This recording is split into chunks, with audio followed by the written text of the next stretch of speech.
that concludes our tearing down of all these LS motors. So I even lost track. I think we tore down like 13 of these things.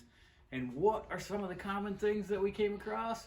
Well, some of the things that will kind of blow your mind away that are normally everybody thinks, oh, these LS motors, they're all prone to the lifters coming apart because they're on-demand displacement.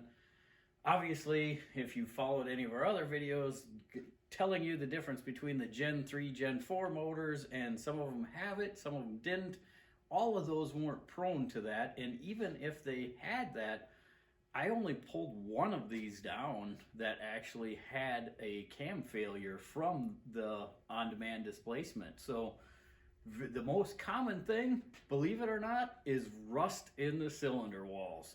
And rust in the cylinder walls doesn't happen from anything that the manufacturer did whatsoever. It is a problem from when somebody pulls the motor apart and either cleans it up and pressure washes it and doesn't get the water out of the cylinders, or the intake's sitting out open and it rains outside and it gets water down inside of one of the cylinders and it just sits there. So I'll take you through some of these and we're going to end up throwing them on the stand. We got hand selected a few of them that we're going to build up right now, and we got that coming up. But this is a Gen 4 6 liter LY6 block, 4th generation 6 liter. Great build, excellent block. That one we're going to build up. This one here is a 5.3 LC9 Gen 4 motor, flat top pistons, no valve reliefs in it. Excellent build. We're going to build that one as well. Cylinders look mint. We still got to pull that one apart a little bit more yet, but that one's got some really good indications of that's going to be a really good motor to build up. Super clean and needs almost nothing, so that one is going to be excellent. Next one, 6.2 liter L92. That one has got rusty cylinder walls on it. The cylinder walls are just rusty enough and pitted and scratched enough where that should send, we need to send that one off to get bored out. So we're gonna get some new pistons. We'll bore that one out. Next one, LM7 5.3 liter. And that 5.3 liter is, they've been just known to be dynamite here for boost, and that's the exact same motor we're running in the Bel Air right now. That one's got fantastic cylinder bores, very little scratching.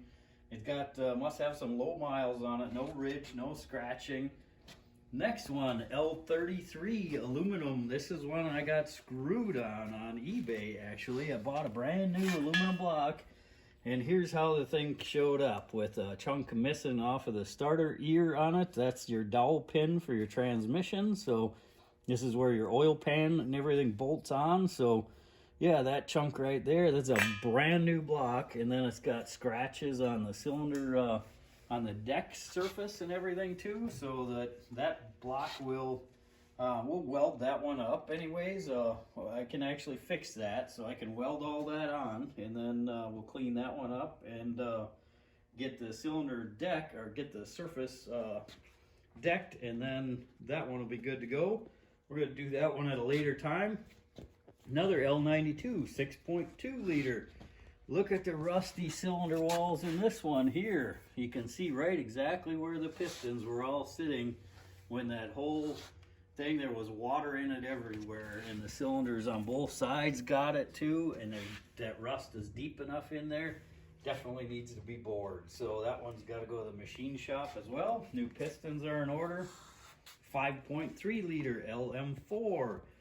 Same thing, rusty cylinder walls right here, and it's funny, your camera probably won't even pick that up very well, but it's amazing how pitted that really is. You can feel it with your fingernail big time.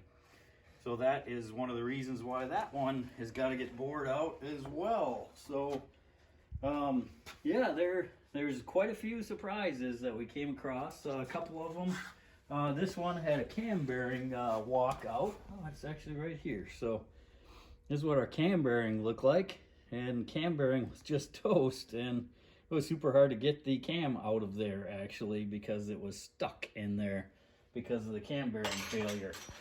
So sometimes shit just happens. So that one has got excellent bores and stuff in it, and And that one we could build as a budget builder as well, where we could just get some new rings for it, new bearings, new cam, new lifters, and run the pistons that we have and everything for that. So here's one of the things that you can do for kind of budget build. Here's another budget build motor, a 5.3 liter LM7 motor again. And now that one is great for a budget build. The crank looked fantastic on it. The bores looked fantastic on it. The cam was actually good and everything too. This is a Gen 3 motor. It's got the knock sensors here and not in the sides of the block. Our last one, our LQ9 motor.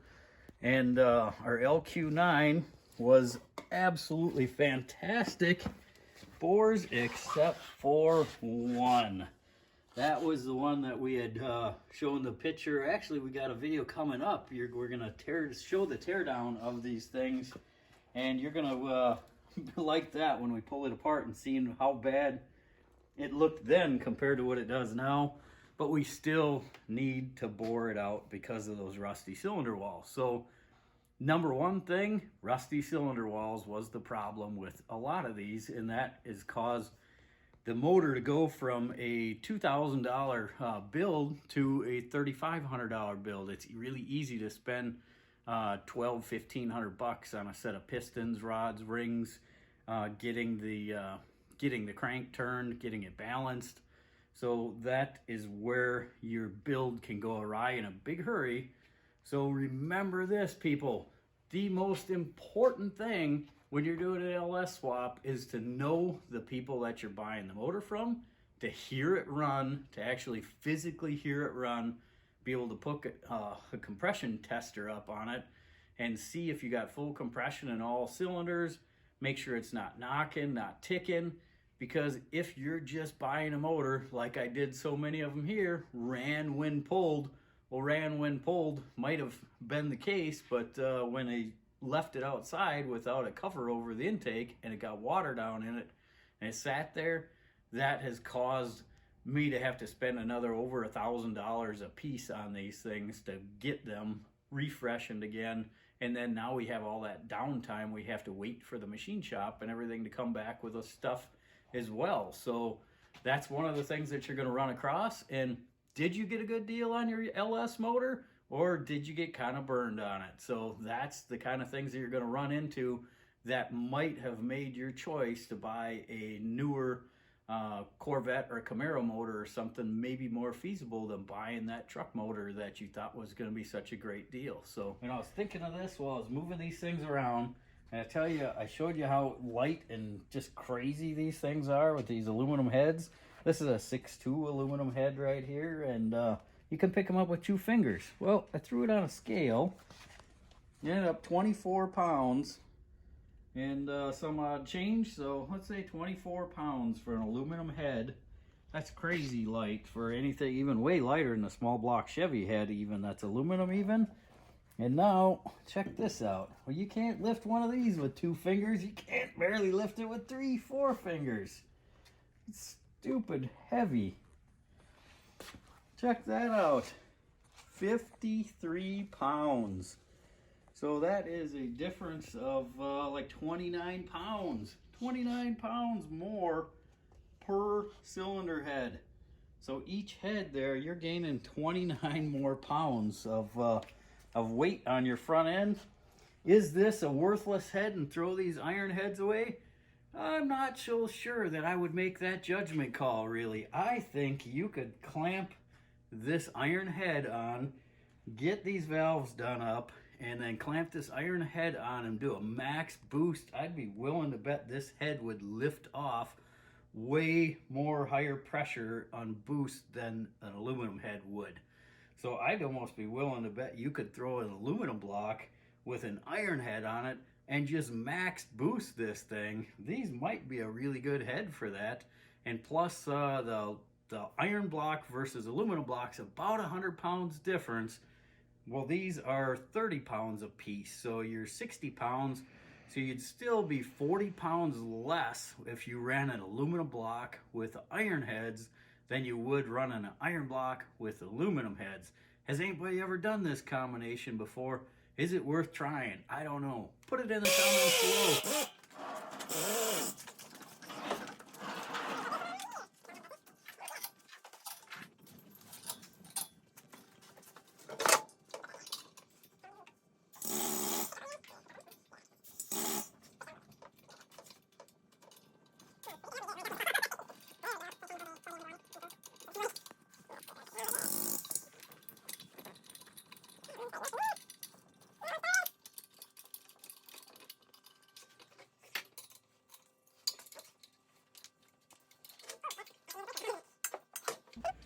Hey, here's something else that's pretty darn cool. That aftermarket thing has really stepped up as well. These are cast valve covers, and check it out. Got the old school cast rib look to it and everything. But check that part out. It's got holes in the side of it. What are those holes for? Well, this works just like a factory valve cover does. And it has the bosses right here for your coil packs to mount to. Your coil packs would mount onto there. And boom, there you go. Your coil packs, your plug wires would just come right out of the bottom of these holes right here. But now that gives it a nice clean look. You have one little tiny wire plug that goes into here, and then the rest is all your plug wires coming out there. So that's another thing that the aftermarket world has stepped up to. And these are Chinesium as well. So these were about 300 bucks for the pair of valve covers like that. But look at the difference, and that changes it up. You get rid of the coil pack wiring. Now you can keep those up top. You don't have to remote mount them and everything too. So that's another great option. And then another option that a lot of people don't realize you can do. These are adapters I got from what is that? ITP Billet. I got these adapters, and these are to mount old school small block Chevrolet valve covers. And I showed you that intake a little bit ago about that 4-barrel intake looking old school and everything. Well, these adapters bolt onto an LS motor here, and now boom, there you go. You got an old school small block Chevy valve cover on your LS motor. So those are just some of the options, and like I say, tip of the iceberg into aftermarket support with these motors and stuff. Phenomenal, the things that are available and the things that you can get with these things. We have gotten so many, all these different forums and groups and everything that I'm on. I've been posting up like crazy, trying to get people's questions that I can answer with these LS.swap videos. And one of the biggest things that has been coming in constantly is people are like, I don't like the look of an LS motor because they're just plain ugly. And I couldn't agree with you more. By the truck. Remember the truck intake stuff that we showed you earlier? That's the factory truck intake. I don't think you could make an uglier intake manifold to save your life. Unfortunately, with this long runner design, it works really well for horsepower and torque wise. So it's really hard to beat for performance wise. But if you want to get rid of that ugly truck intake, here's your other factory option. Now we move over to the LS1 or LS6 intake. They look really similar to each other. And this is the LS1 intake. Now you can go to this intake manifold, but remember our front drive accessories we talked about all have to change in order to do that as well. So you can't run this intake without, you can adapt it now, the truck one, and you can cut the idler off with some modifications. You can run this intake, but the water pump needs to change. The water pump needs to change because the neck comes up right here on the water pump. So that's your other factory option. Well, how can you make it look a little better? You know, the cast valve covers that come on these, not the prettiest thing in the world. The coils mount on them and everything. Well, how can you make them look better? And here's my argument. There's quite a few different things. Okay, you can go ahead and buy yourself these Corvette LS covers or whatever. And here's a little tip and trick for you too. If you want to swap this in there, you want to cover some of the ugly up and cover your wiring harness, your injectors and all that stuff up. You can buy these covers, but a lot of people are like, well, I don't want it to say Corvette on my car at all. So it's super easy. I'm just dumbfounded that this is so hard for people to fan them. So you can just cut a piece of aluminum to go right inside of here. Oop, double face tape, 3M VHB tape. You stick that down on there, You can have it laser etched with your Chevelle on it, or whatever you want. You want it to say Cadillac on there, or whatever script that you want. Now you can go to a trophy shop with a little tiny piece of aluminum like this and boop, plop it in there, and now it's personalized. You can paint these things as well. This is a factory LS2 intake that's painted, and it takes a bit of doing, but you can paint them and everything as well. And here is some more options for you. And I want to introduce you to the aftermarket support. And that is one of the things I didn't even put in the video of the top 10 things. What makes LS motors so great? Well, one of the things that makes these LS motors so great is the aftermarket support. They have parts, you can buy everything for these things and change it up in any way, shape, or form. Look at the difference with just putting a set of valve covers on here. And remember, these are Chinese valve covers off of eBay. And remember, whenever you're buying any Chinesium at all, keep in mind you're probably going to have to do some modifying. You notice there's one hole right here that goes through. The rest of them don't even have a hole that goes through there. So although they are good quality die-cast covers, you can't put a bolt through there because there is no hole going all the way through. So you'll have to drill those out. And then you notice there's no baffling in here or anything either, or there's no PCV accounted. There's nothing in there for PCV at all either. So in order to make these work, we got to do a little modifications to them. We'll drill and tap and put some PCVs for a breather to come out of there. But now our coils don't mount on here now. Now you mount the coil pack somewhere else. You free up some of the wiring look and everything, and you can run your coils down here. I see a lot of people run them off of the side of the block, and the coil packs will just run up and go right into your plugs that way. Or you can put them like I have on the Bel Air. They're mounted against the firewall, and the plug wires just come in from underneath like that, and you just don't even really notice that they're there. That cleans the motor bay up a lot right there. So remember, the LS1 and 6 have painted fuel rails. The LS2s and the LS3s all have stainless fuel rails, so you don't have to paint those. Those will stay like that forever and everything. So this is one of the ways that you can trick these things out a little bit. A lot of people still don't like this look. They want, more of a muscle car-y look and everything to it. So, well, welcome to the aftermarket world. You can make these look like anything you want to make them look like by just simply swapping an intake manifold. But take this into consideration too. This is a Holley high ram.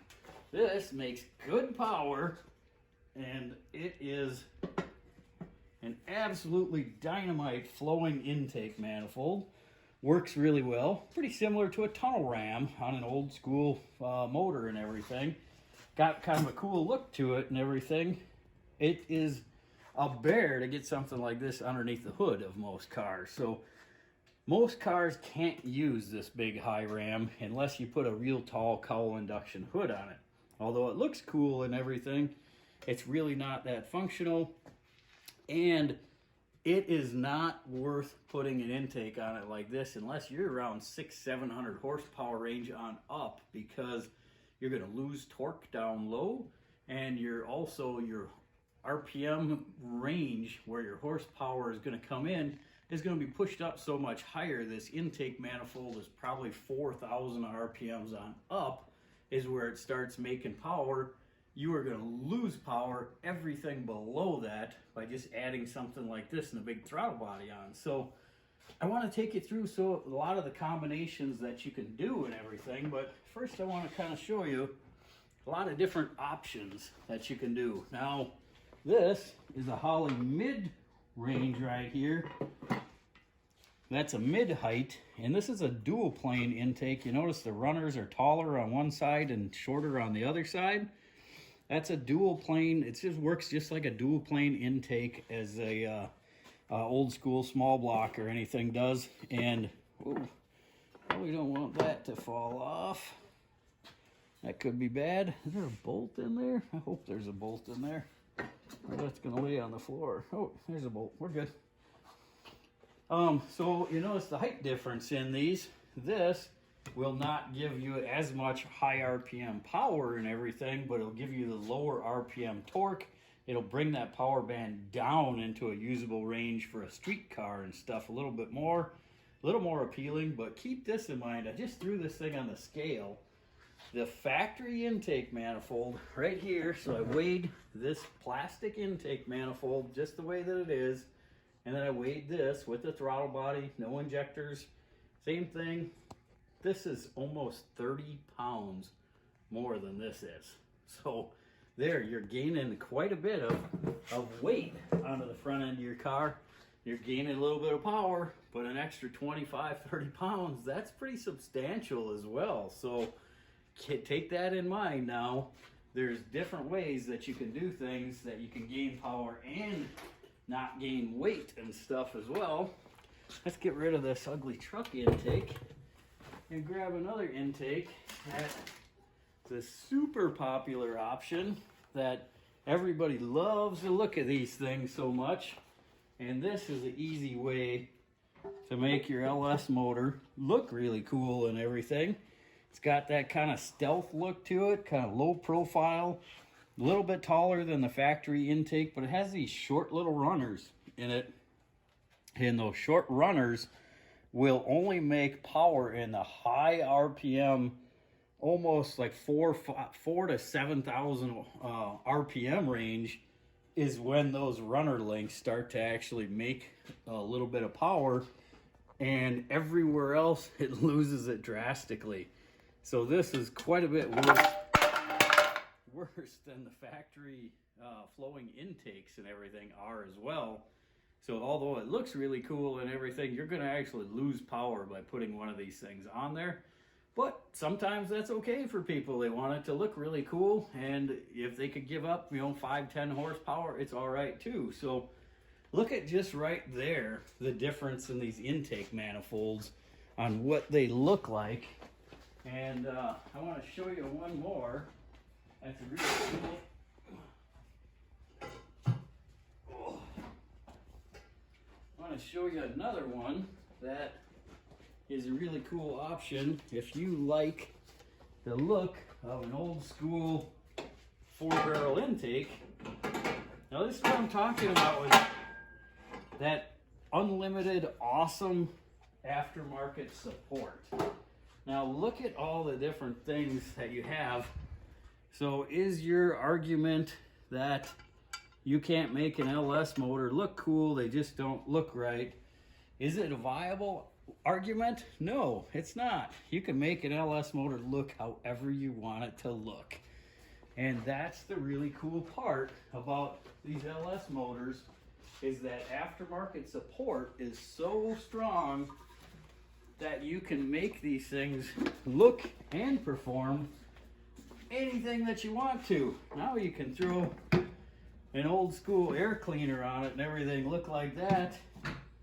So this, I want this patinaed look, and I want this patinaed look. This whole setup right here is going to go in Austin's 52 Chevy pickup. So we want it to look like it's an old school motor, but and look like it's been in there for a while and everything as well. Old school hot rod look.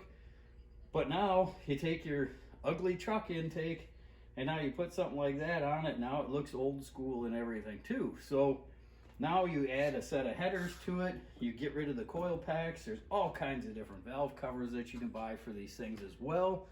So now you get rid of the valve covers. You move the coil packs somewhere else. You put different intakes. In this intake, actually, for example, too, this one has the injector bosses on it right here. So this would still have a fuel rail. This throttle body right here just controls the airflow right here. So there is no gas going through with this. This is just your airflow, and it has, it's missing on here, that has a throttle position sensor, and then a idle valve goes in here to give it more idle when you're at when your accessories and everything are on. So this is just a throttle body It still has fuel injectors. You can get these intake manifolds either way. You don't have to run these injector bosses. You don't have to run fuel injection. You can just put your old school carburetor on it, because I'm not doing computers because I don't know anything about them and I don't know how to tune it, but I can tune a damn carburetor. Well, yep, if that's the case, you're still keen on carburetors, you want to do that, probably the cheapest way to do an LS swap, but not that much. Not as much as you would think that it is. You have to buy the MSD box that runs your coil packs and your crank trigger system, but you also need an intake manifold, a carburetor, an air cleaner, all that stuff. So I mean, if you have an air filter, a carburetor, all that stuff laying around that you can use, that's going to really benefit you, where all you got to do is buy the intake and then the MSD box to run the motor. So then that literally just runs the motor. So it's pretty darn simple. We're going to take you through some of those builds and everything coming up. So this is what I'm talking about for that aftermarket support with these things. This is where I start to really get excited, because this is just the tip of the iceberg. This is the aftermarket support now. Now we go into superchargers and turbos and nitrous systems and front drive accessories, throttle bodies, independent throttle body stacks. The sky is the limit for these things. So don't let somebody convince you out of thinking that, hey, I don't want to put an LS motor in, I think they're ugly, It's not true. There's so much support out there, and there's so many parts and pieces that you can get to change these things up. We are going to take you through 4 builds right now. These are going to be 4 completely different types of builds and everything. Some of them are going to have carburetors, some of them are going to have fuel injection, some of them are going to be badass motors, other ones are just going to be little docile things. So there is so many different ways that you can build these things. We're going to start taking you through some of that. We showed you the teardown of what you can expect tearing these down, what makes them so great inside and everything. Let's build some of these things up, and we're going to show you what you can do with these things. We're going to throw them in a couple cars and see what they can do. Don't forget to stay tuned for next time, guys. Thanks a lot. Don't forget to like, subscribe, comment below, and ring the bell here. We'll give you that notification that we got a new video coming out. We're attempting to get more videos put out in a shorter time frame, so guys, hold on, be patient with that. We got that coming. So thanks a lot, guys. Keep those wheels of creativity coming.